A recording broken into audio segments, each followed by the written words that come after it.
Today is February the 12th, 2021. This is the Service Hero Show 365 Days of Awesome. Celebrate success through service. My name is Tamara Hunter, and I am your host. This is the show where we share inspiring stories of those that are inspiring others. So let's do this.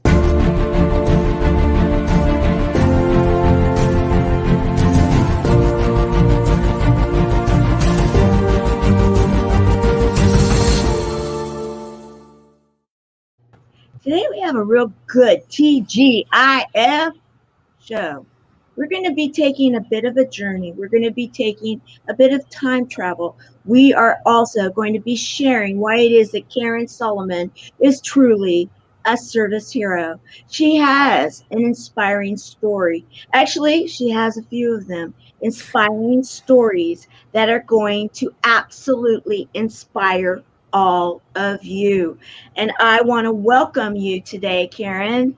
How are you doing? Hey, Tamara, it's absolutely wonderful to be here. Well, thank you. It's always, first of all, I always enjoy seeing you. Every time I run into you, it's like, Tamara, we have to get together. So if this is the way, so be it. I'll take it. Exactly. And these days lately, this is a great way. And what is really funny about this, and I want to welcome Helene Wilson. Helene, so glad you're here with us, my dear. And Carol Brown Berzins, she is our production assistant. She got us all set up this morning, and she is welcoming us. So glad. She is also confirming that we are currently live on E360 TV. And so I do want to remind everyone, go to your favorite devices, to the App Store, download E360 TV. In fact, take the time right now if you haven't done it yet. And it should be on all your smart TVs, all your smartphones, everywhere, because you can watch this show whenever you want. And there's other great programs within the network. I strongly recommend it. And, Billy, I'm so glad you're here with us. Billy, thank you for joining us today. And we have a little humor going on, guys. Our comic relief. And we're going to be talking about that. You really, you were given a legacy, if you will, of humor. However, what we're going to do right now to kick the show off is I'm actually going to let you kick it off in a very unique way. Here we go. It's time to start coming out of my own cave, my own pandemic cave of deep diving into what am I supposed to be doing here on the planet. Or my mission, actually making a difference for other women who've had to midlife or later in life start over. As I said, men too, but really I want to work with women in this particular batch and move forward and think, what is it, how is it that they can thrive after their divorces in every aspect of their lives, do it differently, especially if they've had more than one marriage already, and it's like they're in their 40s or 50s or 60s, if not now when. So that's what I've been doing, is designing my programs and getting ready to launch. So again, I would just love it if you'd be willing to tell me, how is the pandemic happening for you?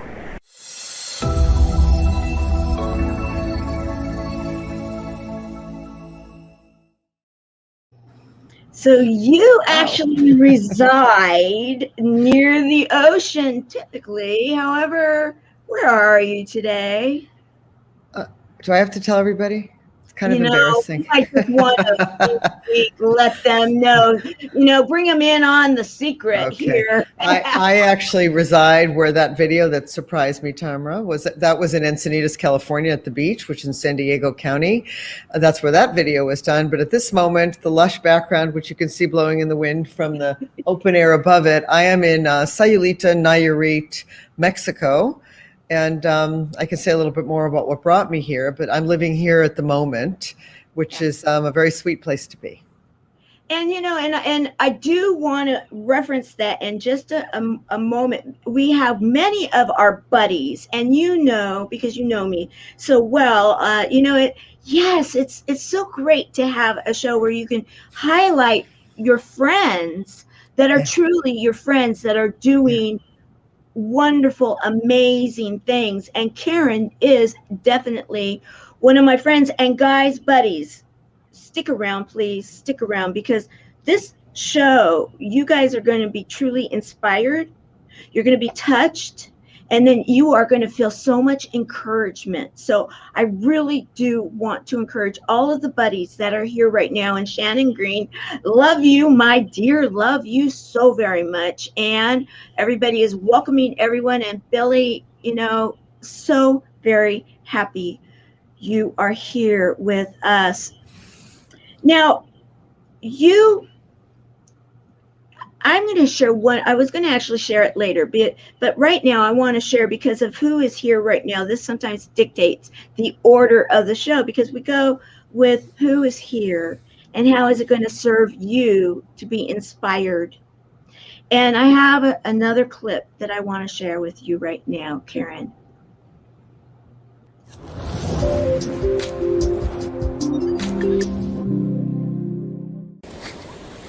Greetings on the shortest day of the year. It's December 21st, 2020, the winter solstice. I'm greeting you from Moonlight Beach in Encinitas, California, and you can see that the sun is about to set.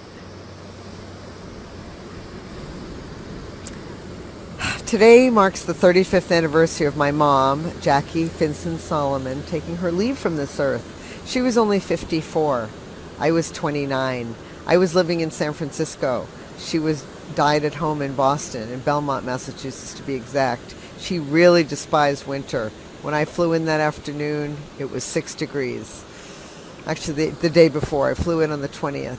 So she died early morning on the 21st, but I'm so grateful that she gave us 22 months to prepare for her death, that she was diagnosed with colon cancer, and we knew that it was bad, and she was a survivor. As long as she could, she lived. She helped clients design their homes. She did 3 homes. As a matter of fact, right after she died, we were invited to 3 different homes that she'd helped design in the most amazing way that served each of those clients individually.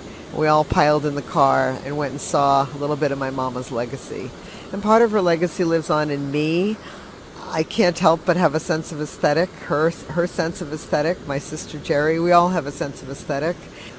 But most of all, my mom taught us about having a sense of humor, about being kind, about being loyal to one's friends. And so I just feel, I think about my mom every single solstice. I think about her. I think about how much she loved us kids. I get choked up about it. I feel she had her issues, absolutely. And, we've all kind of had to take the fallout from the issues that she had. But I know that I learned about kindness, sense of humor, as I was saying before, loyalty, friendship. All of these things I take away from my mother. I blame her for nothing because you know what? She did the best she could possibly do in her 54 and a half years on the planet. And I'm doing my best I can do as I round the bend to my 65th in the spring. I got 11 more years so far compared to what she got. And I'm grateful. I'm grateful to be alive. I'm grateful to be healthy. Yeah, I've got my own variables from the pandemic, don't we all?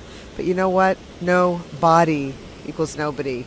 And for me, I get to feel healthy and well and loved and about a 12-minute drive from this glorious beach where I'm just going to watch the sun go down.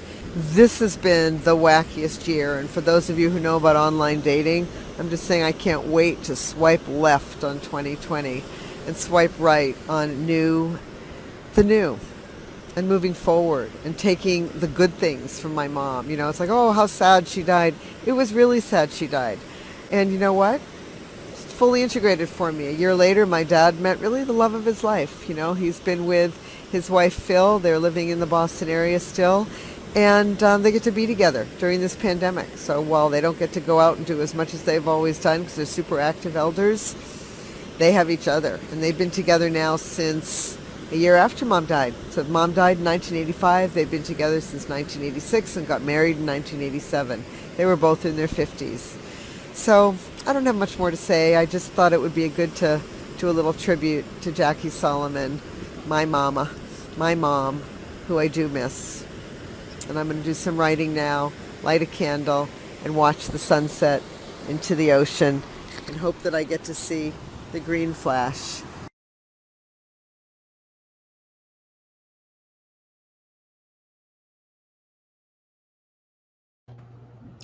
That was not fair.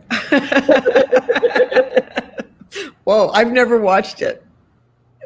Well, I Well, took what you did and then I kind of told the story a bit because I see it as so inspiring in many different aspects. The absolutely. other thing that people don't understand and know about you quite yet we're going to say, is that you yourself have a story also within That's the true. category, Yeah, right? You yeah. are a survivor, and that your story is absolutely in itself incredible.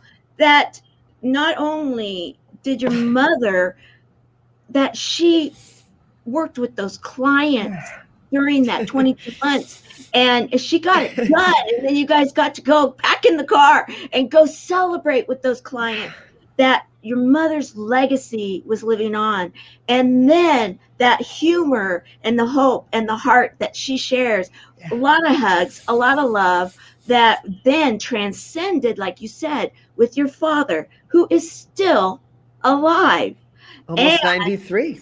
almost 93, and you, my dear, are alive. You were saying that you are just about to hit your how many years?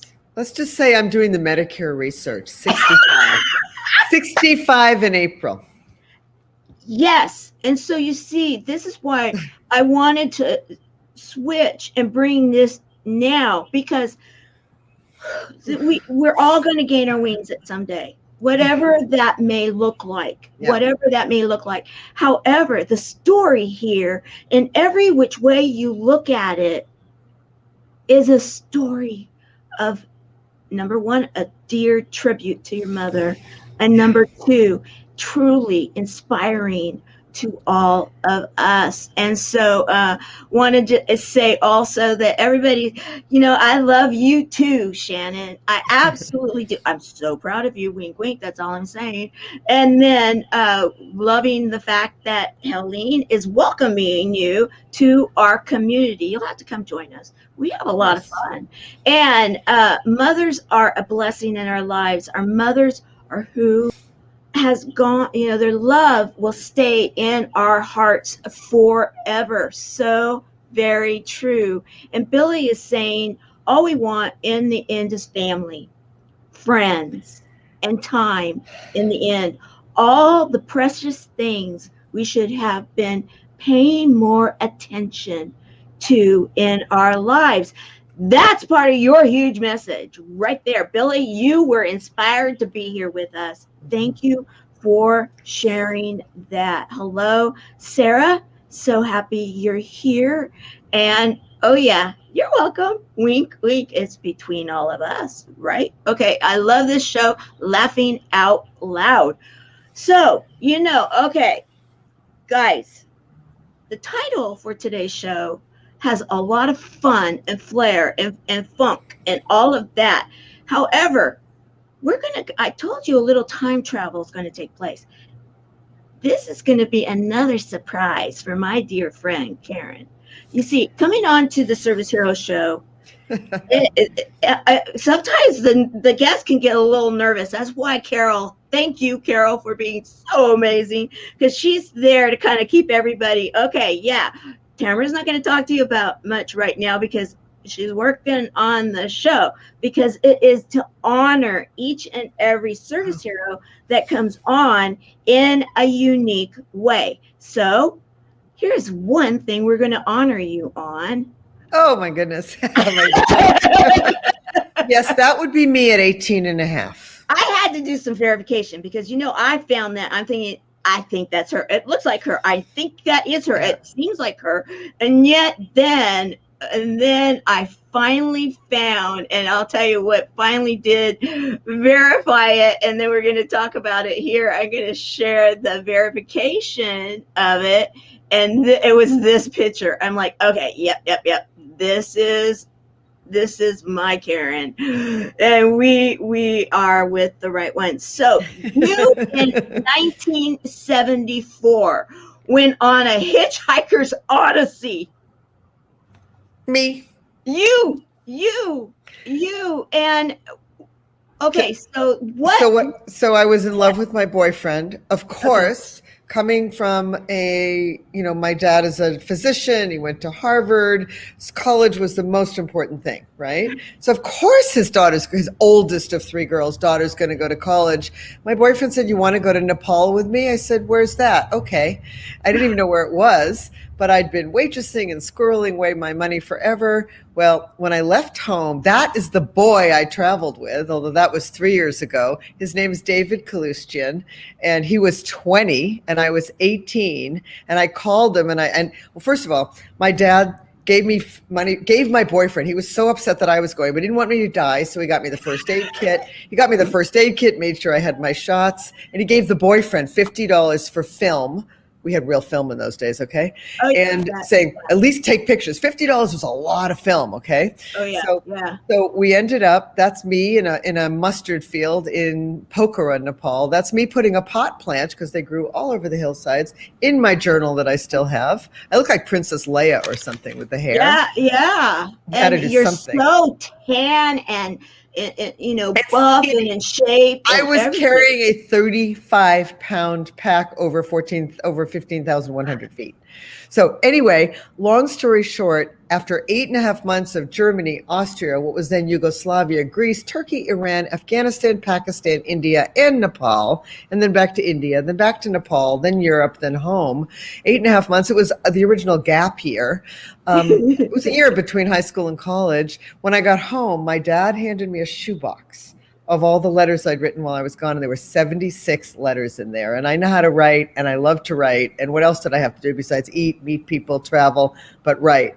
So I had journals, I had letters.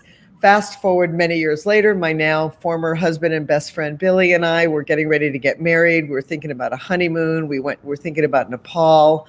We went to talk to a trekking company, and the guy was American. He'd married a Nepalese woman. They'd met the time that I was in Kathmandu, and he had a 17-year-old son. And I told him about my letters and my journals. He said, "I'd give anything to have my half Nepalese son know about his mother's home country from the eyes of somebody his age," because I was 18 then. Right. Fast forward, he transcribed 90,000 words for me from my journals and my letters.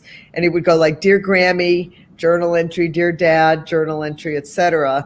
And so when my sister called me 3 years ago about this time and said, "Save the date in May for Dad's 90th birthday," Red Sox themed, of course, because it is Boston. And I said, oh, then I'd had like 450 color slides, the old-fashioned slides, still in carousel. Yeah. I had those digitized a long time ago. Not a long time ago, a couple of years ago. And I had all of that on an old floppy disk. Okay. I still had to upgrade all the technology. Fast forward, my sister called me and she said, "Party in May." I said, "I got to do that book." Because when he said to me, "I want a book, kid."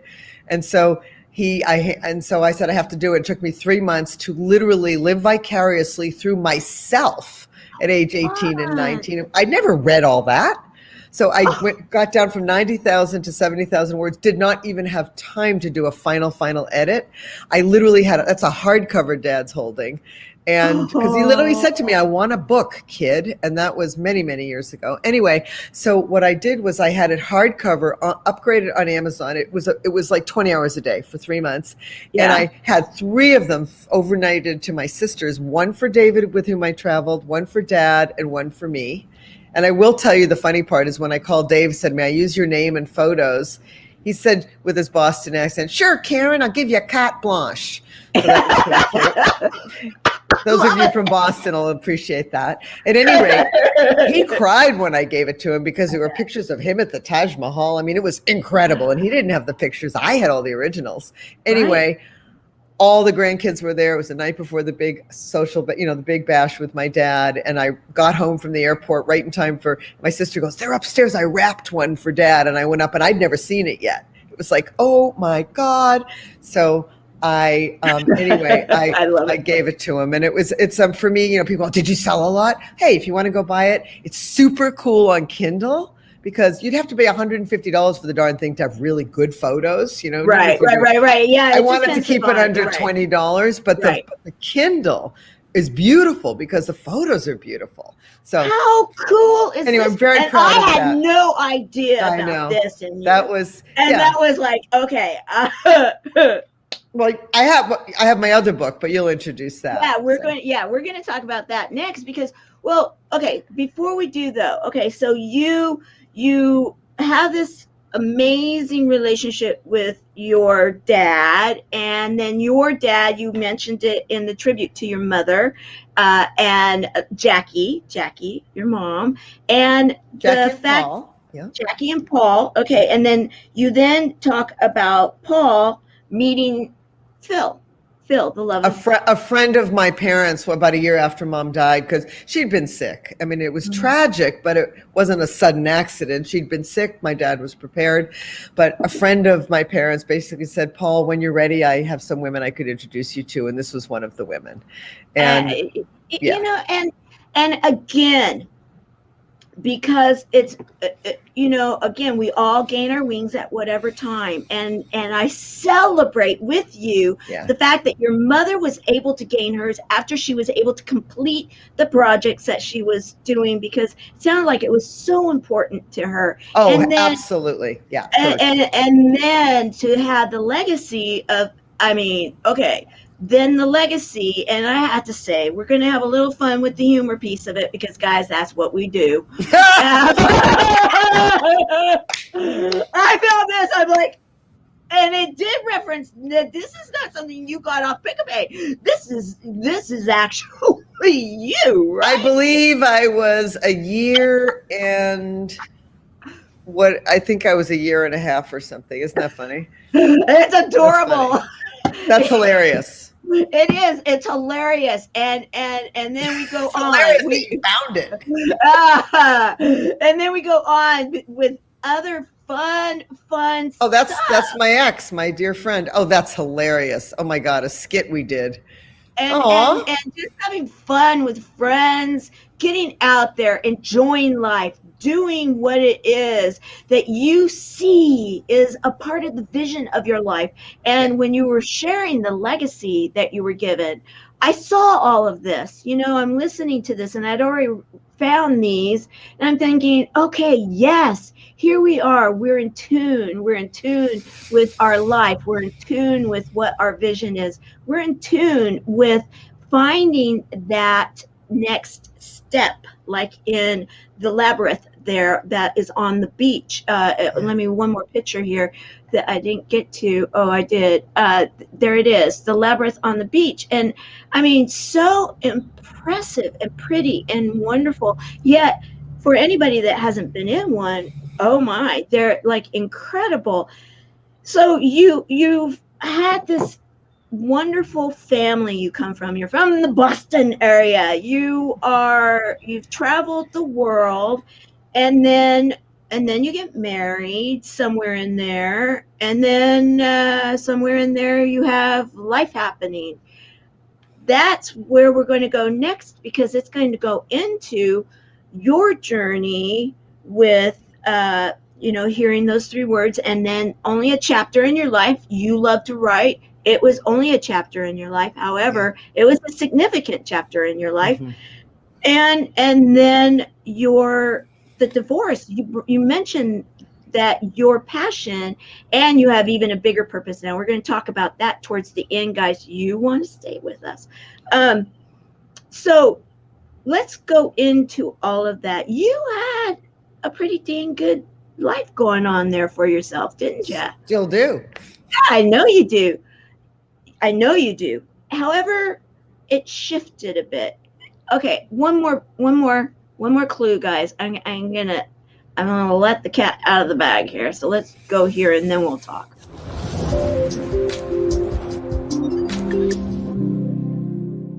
Hi, today I want to talk about being triggered, because I'm triggered. And it's quite perfect that I've got the goddess of compassion, Kuan Yin, looking over my shoulder, because I need to be compassionate for myself. I'll tell you, the littlest things can trigger me sometimes. So here I am being so humbled about having been semi-retired and living on a beautiful estate in Sonoma County and having it all together for a whole long time, whatever all together means, but being married, finances handled, living a life of leisure, basically doing what I wanted to do, having wonderful people in my life, health, everything was great. Everything still is great. Just the parameters have changed. I don't own that beautiful home in Sonoma County. I'm not even in Sonoma County, but I'm in beautiful San Diego County. And what triggered me was somebody I know who's extremely wealthy, my age, just bought or is in the process of buying an extremely beautiful, expensive home. And I read an email from her. I said, "How's it going?" She said, "Oh, escrow's closed. We're fixing up the house and moving in soon. And I can't wait for you to see it. And I look forward to seeing your digs." And I thought, and I just got triggered by the comparison. Now, why would I do that? I want my life. I love my life. I love my friends. I love what's happening. Everything's great. But I got triggered. I compared myself. What do they say? Don't compare somebody's outsides to your insides. I don't know how they say it, but I just got super triggered about how much, and one friend of mine, Dave Ellis, said in his Falling Awake workshop years ago, if you're envious or jealous of something or someone, it's probably because it's something you want. Well, I wouldn't say that I want to go buy a home by myself, as she's just done. It's not what I'm even interested in doing right now. But to be able to, that's a different story. So I do want that. It was good to look at that, but I just got to notice, and why I wanted to just post today was about being triggered and how something can trigger me off my center when I'm just cruising along.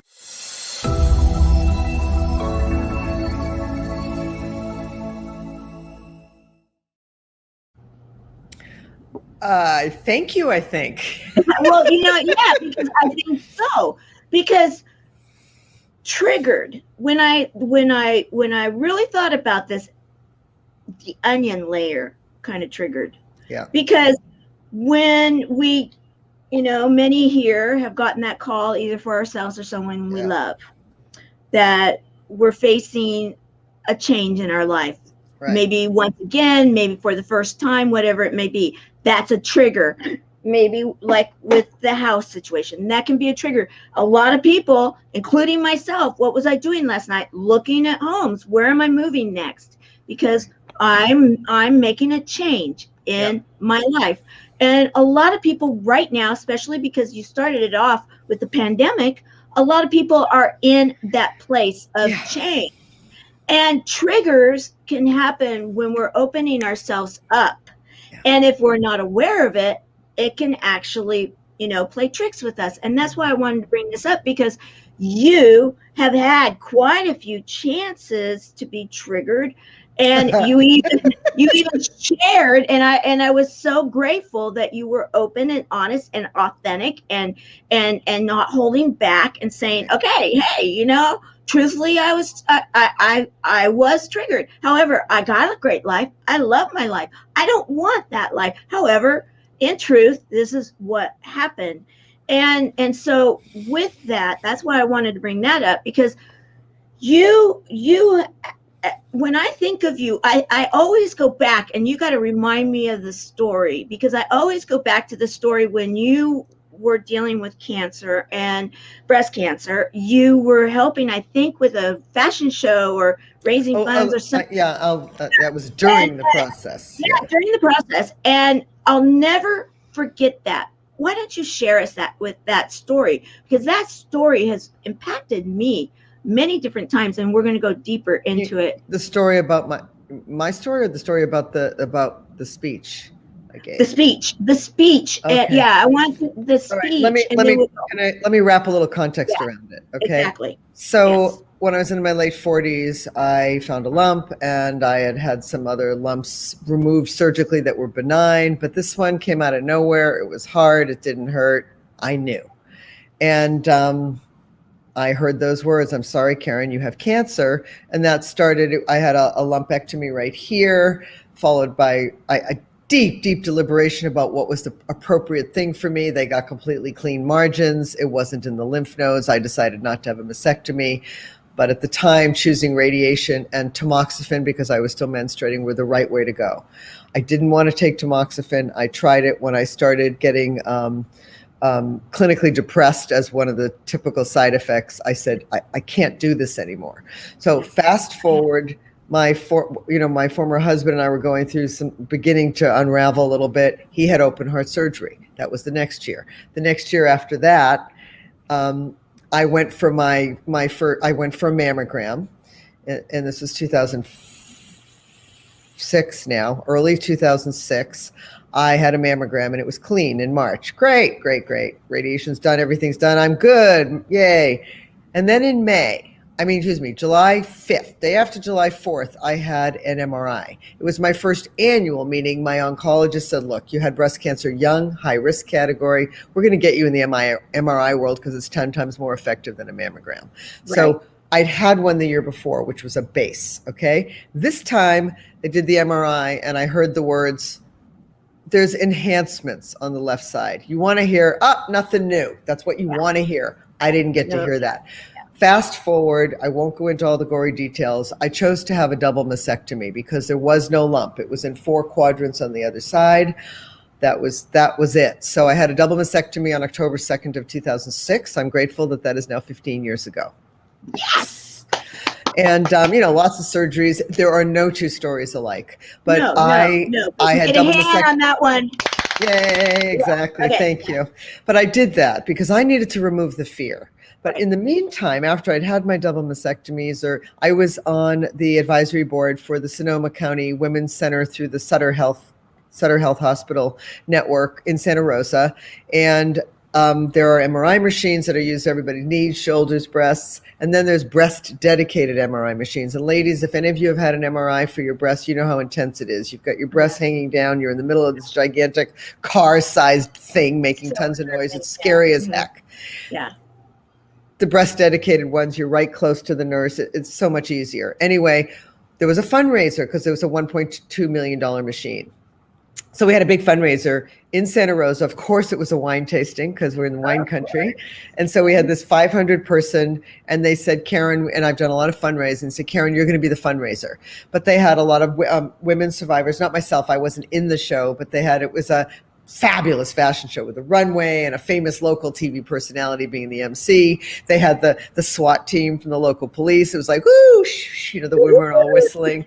It was really quite a scene, and the local, and everybody's getting a little smashed at lunch, Anyway. Wine, guys. Right. So then it was like, I had agonized about my bio. What are they going to say about me? Oh my God. I'd agonized. Well, nobody heard the bio. They were eating and drinking, but by the person. And then it's like, Karen, come on stage. And I'd learned from public speaking classes, speaking circles, they're called. I'd learned that you do not just try to talk over a crowd.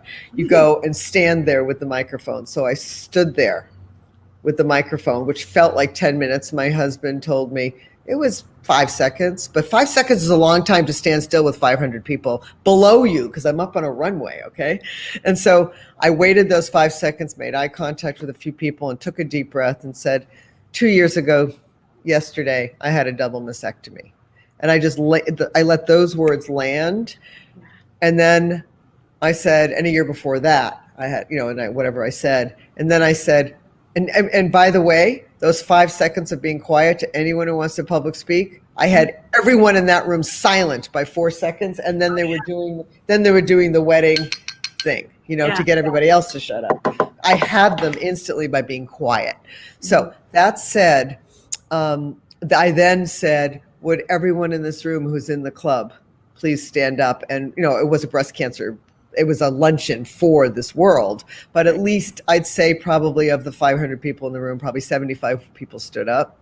And it was like, whoa, right? So that was it. And again, inspiring stories to inspire others, and especially all of those that are here. And I want to say, I saw Sherry, you showed up here with us today. So glad you're here. TGIF, everyone. And they're all having fun with the tour on the purple bus. Yes, I can see us all having a grand time doing that because, it's that club. It's that club of people that, and to know you are not alone in when you have those 75 people that in a room of 500, and that's actually a low percentage. Yet when you see, and so many of us are surviving, so many of us are making it to that next level. However, whatever the journey is our journey. And that, go ahead. Yeah, so let me just say, so what that did, speaking of journeys, it started a journey because I knew I lived in my own home, but in a deep a community of incredible people. We created an advisory board for me, where I had one friend who was also a survivor, a doctor friend who could help me read the pathology reports, another couple so there was a guy to help my husband go through it. And it went on and on and on about who helped me with radiation. And my nurse friends are the ones who helped me with the drains when I first came home from the hospital. But I mean, I didn't do any of it alone. The one appointment I went to by myself as part of my reconstruction stuff, I don't want to get anyone to come all the way into San Francisco with me because it was a whole hour drive, whatever. I got lousy news that day that I had to have it redone. And it was like, I sat in the parking lot for 2 hours sobbing. I couldn't drive. You want to bring someone else with you who's a grown-up. Well, that inspired me because you can't be a grown-up about yourself in those moments. You can't. You don't know how you're going to be because it's emotional. Well, you know what? I then have done so much. My very first website, well, one of my first websites was called breastcancernavigation.com. It's not up right now, but I just needed to help women pro bono go through these journeys. And I'll tell you right now, you contact me at Karen@KarenSolomon.com. You tell me you need help, man. I am so there with or without your not-for-profit. I've been doing that not-for-profit and always will help other women because you don't go through it alone. And so I'm so grateful. And then I want to say that I got to do the ribbon cutting, by the way. They had me be all fully clothed, but pretend I was going into the MRI to cut the ribbon for this gigantic machine in its own trailer outside the hospital. So we did raise the money, but I just wanted to finish that. But so I want to just tell you where I am now and why I'm in Mexico right now. Yes. What I want to do right now is share a clip from our organization that ties into now. Perfect. Next into what you're going to share. Here we go. Life is so fragile, and we're constantly reminded just how fragile life can be, especially when we or a loved one is told we have cancer. Cancer survivor myself, I can tell you, we still feel very alone in this journey. There's a study that's been shown that patients who are socially isolated have a worse prognosis, have a worse outcome than patients who are socially interconnected. Buddies for Life is a non-profit cancer support group for those whose life has been impacted by cancer. We'll match you with the perfect buddy. Humor, hope, heart, and hugs. Humor, hope, heart, hugs, and a whole lot of love. We're offering you a free membership, so please sign up today. Share this with your friends and family, and support this community in every way you can. No one should face cancer alone. I am a chemo buddy for life. We are a buddies network. No one does cancer alone. Be a buddy. And we are all here for you as a community of love. We are chemo buddies for life. And if you've heard 3 words, you have cancer, for yourself or someone else, you belong with us at Chemo Buddies for Life. Healing through connections.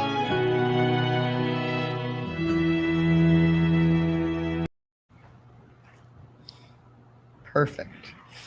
So you right now, and that, of course, cb4l.org, anyone that is in need of a buddy, please, please reach out to us. We are here for you. I am the president and co-founder. However, I wanted to share it right now because you right now are being someone's buddy, right? Yeah.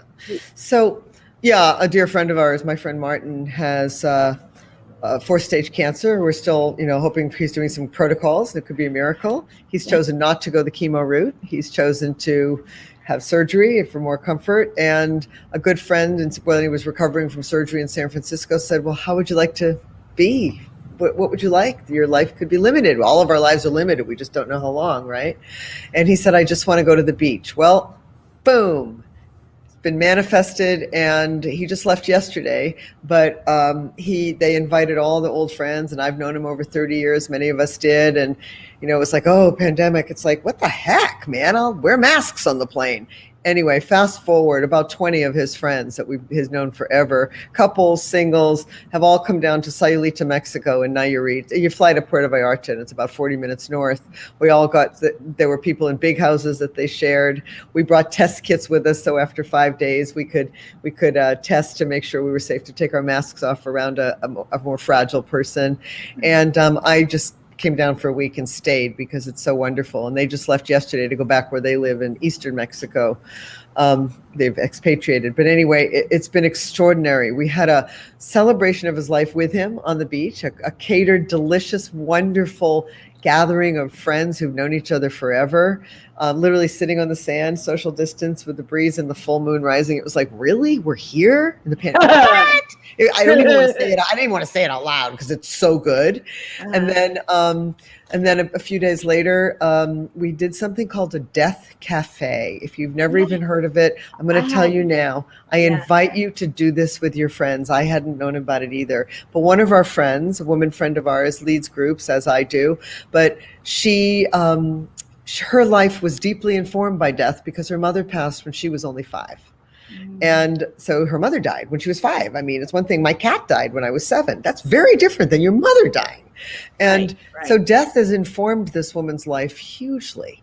So what she did was we basically passed a talking stick and we said, how has death informed you? And there were 15 of us, and each person shared for 4 or 5 minutes talking about how did death inform your life? And it was one of the most profound conversations I've ever been in. It was magnificent. People that I'd known 30 years, I learned more about them in 4 minutes than I might have known in 30 years. It was magnificent. So I invite you all to do it because you know what? This society is pretty weird about death. And I'm feeling it's feeling in Mexico, Day of the Dead. I mean, in Bali, where Bali the Hindu culture, death is so integral. And it's ridiculous how we are with death. Like, don't tell the kids. It's like, what? So anyway, I don't want to stay on that. We don't have that much more time. So you're here, you're doing this, and I love it because of the fact, remember guys, and if you haven't watched this whole show, go back and watch because you'll see some of Karen's personality coming out and why and who and where was it inspired. And so you then decide, okay, you've been through it some more, you've been through it some more, and then you're like, okay, I'm sexy, I'm sassy, I'm starting over, you can too. Yeah. So let's go into that. And when you show up somewhere, guys, she is sexy, sassy, and it's always like starting over and having fun. It's sexy, sassy, and 65. I love it even more. I mean, my goodness, incredible. And this is what a message now. And the very first clip we shared when you were on the beach there in San Diego County, and you're talking about your mission right now, and then you had said you were expanding it a bit because it is so important right now that with working pandemic. Exactly. Why don't we go into that? Okay, well, first of all, I had the blessing of being with my former husband, Billy White, together about 18 years, married for 16, and we're best of friends. We gave it our all. We did therapy. We took all kinds of relationship skills courses, sexuality courses, which is why I teach, because I've had the privilege of learning. And when I know how, I was my first, by the way, I don't know if you knew this, Tamara, but my first professional career was school teacher. So I know how to teach. Oh, I do recall. And so here he is. I don't think, that's Billy. He looks better than I do. We were doing some kind of a skit at something called the Great Lovers Party. God knows who I was being at that moment, but I love it. It was a skit. It was fun. We did a lot of that stuff. We had a lot of fun. We still do. I talk to him a lot because his sons are my stepsons, and I get to be Grammy Karen to a 3-year-old and a almost 1-year-old, and that's probably the joy of my life, and it's certainly the joy of my pandemic to have 3 trips to the Bay Area. But anyway, I digress. So when I moved, what happened was we separated in 2011, almost 10 years ago, sold our home in 2010, separated in 11, and then I wanted to go back to work, wanted to, and it was like, wow, divorce final in 2014. I thought I need to start over, and I just found myself in San Diego. Another story I don't have to go into, but some magic happened when I first came down here and down there, and I just moved. But what I wasn't thinking about was how hard it was at then 58 years old to start a new life single. It was so hard. I was used to hanging around with couples. That might be one of the most delicious part of having been down in Mexico for a month, is hanging out with couples that I've known, the polarity, the male female. Right. And so anyway, it was really hard to break in. And I had meetup groups, and I went to things like where I've met you several times and conferences. I mean, people were saying, oh, if anyone can do it, Karen can.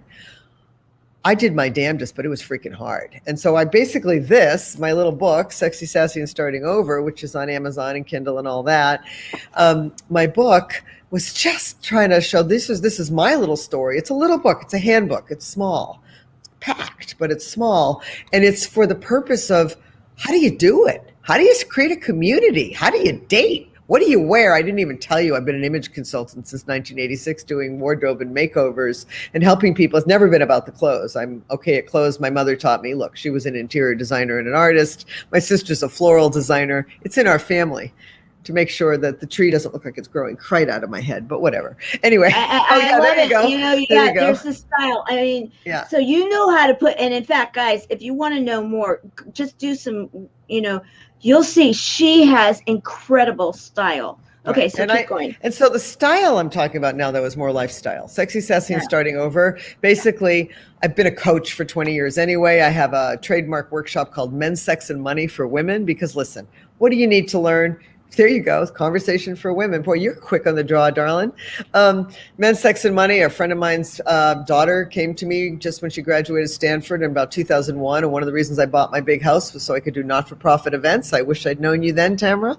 You know me now. I do.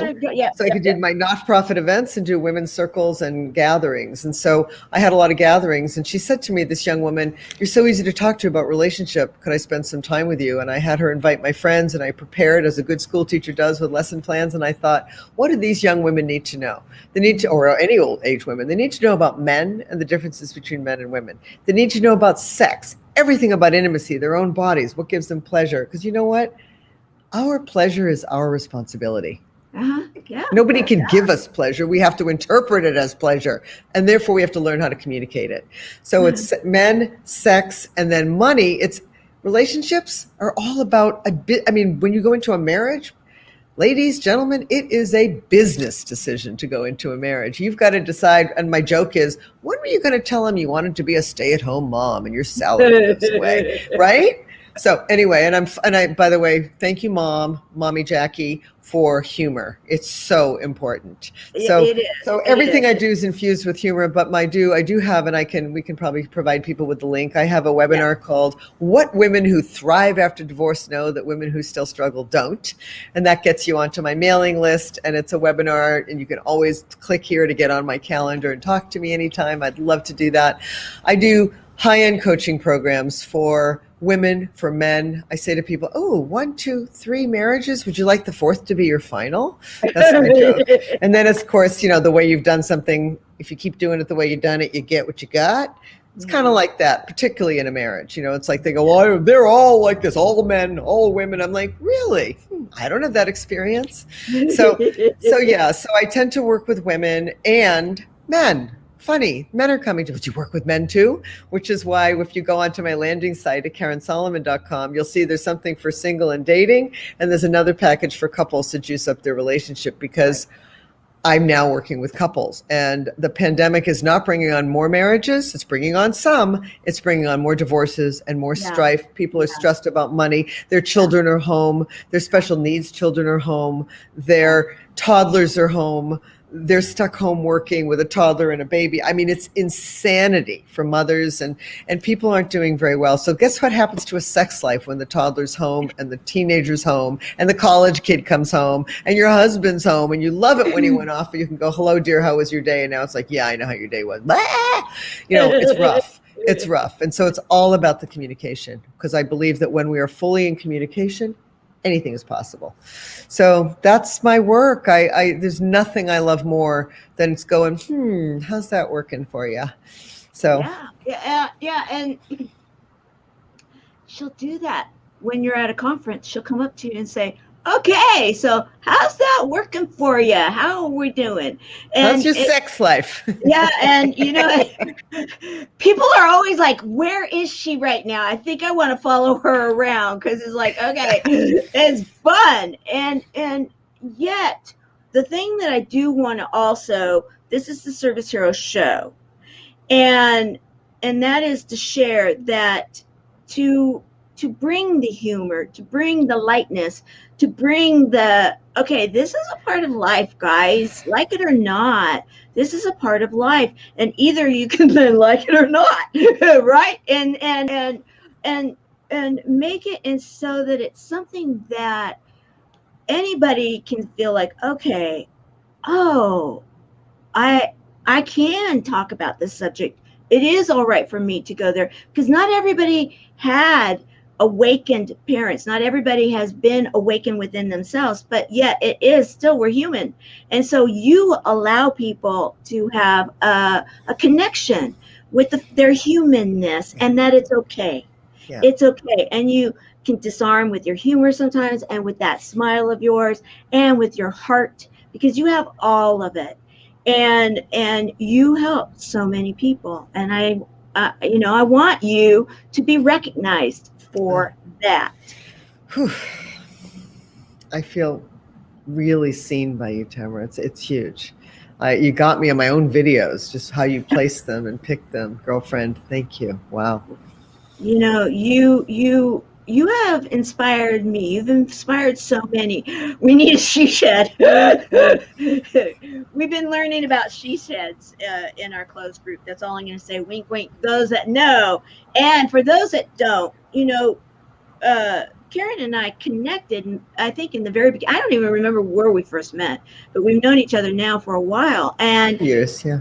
Yeah, and it was, when you have that club membership, if you will, and you understand each other, and at Chemo Buddies for Life community on Facebook, we have a closed group, and every 5 o'clock Pacific, 8 o'clock Eastern, we get together, and we don't talk about it outside. So that's why it's wink, wink, and all that kind of stuff, because it might be a conversation we had, there might be a little bit of it, and we're not trying to exclude you guys. However, we provide a safe place, and you understand that so much because of the subject matter you work in, that you need to have a safe place to be able to then heal and then move on, right? So let's finish that, because one of the things that you were talking about, and you sent a message while I was preparing for this, and that was about how important it is right now for us to be aware through this pandemic that, okay,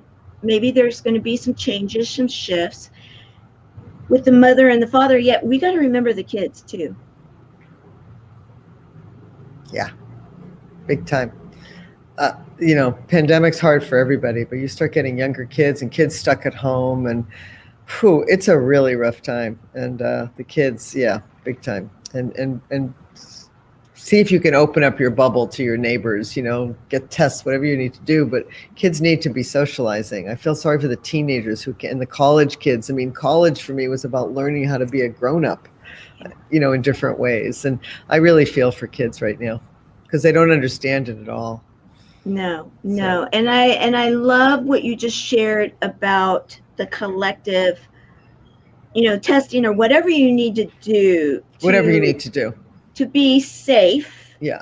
And to then help to remember that right now we have this next generation of those that many of us have given birth to, or they may be our grandchildren, they may be our neighbors, our nieces, our nephews, our best friends, whatever, kids, it might be whoever it is.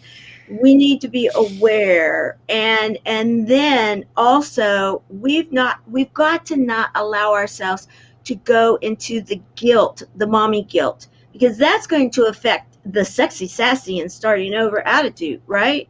Yeah.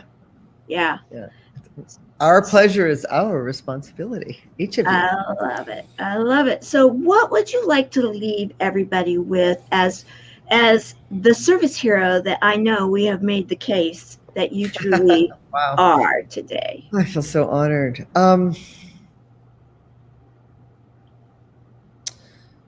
Given that I've been really looking at death, there is no other time than right now.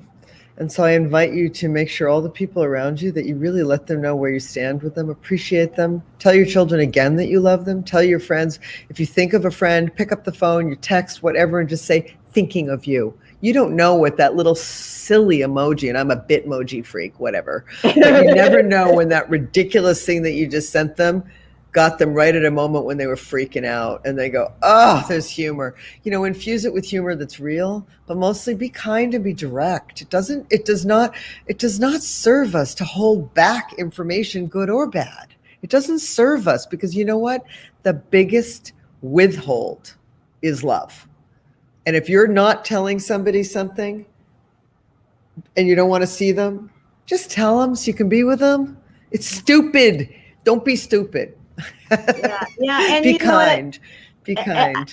And I like that too, because it goes back to what you were saying about the legacy that your mom left, and now you're leaving as the service hero you are. And that's that generational thing, is that you right now are sharing with a generation of people that are watching live and that will watch and replay all over the world, to know that you, Karen Solomon, that you are inspiring, that you believe in kindness, you believe in humor, you believe in being adventurous, and you believe in taking responsibility for our own happiness within ourselves, and that we can tap into that sexy, sassy, and starting over at any time in our lives. And I will say the generational patterns within your own family that have shared that has been incredible. Not only your mother, but your father. What an example there, and what an example within this family that you come from, and now the global family that you're sharing with. They're from Mexico. Mexico there. Mexico. Mexico. Me llama Karina in Mexico. Me llamo Tamara. Tamara. Tamara. There we go. I love it. Tapian. There we go. Bueno. Okay. Well, wonderful. Thank you, everyone, for being here today. TGIF Friday. I hope you were well served. And you know what? This woman is a lot of fun. Did you see that Maybell poll? The May poll. I mean, and all the fun stuff. Yeah. Follow Karen. She's so much fun, and she's going to also ignite a fire that maybe some of us need, or we need to find again. Maybe the pilot light just needs to be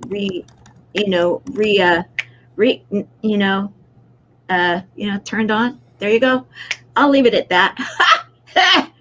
Take it what you want. All right, guys. It's Friday, and then Monday we are going to have an amazing show. However, Sunday is Valentine's, and Tour of Love show will be on the E360 TV network, and we haven't been split yet, so you got to find it here at the Service Hero Show. For right now, go here and find the Tour of Love show. We're going to have a very special Valentine's show at 9 o'clock in the morning Pacific, noon Eastern.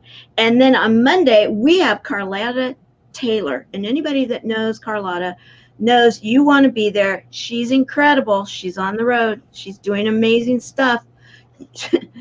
She's going to be a fun show too. So see you on Sunday and Monday. And tonight in the group, TGIF Open Mic. Bye, everyone.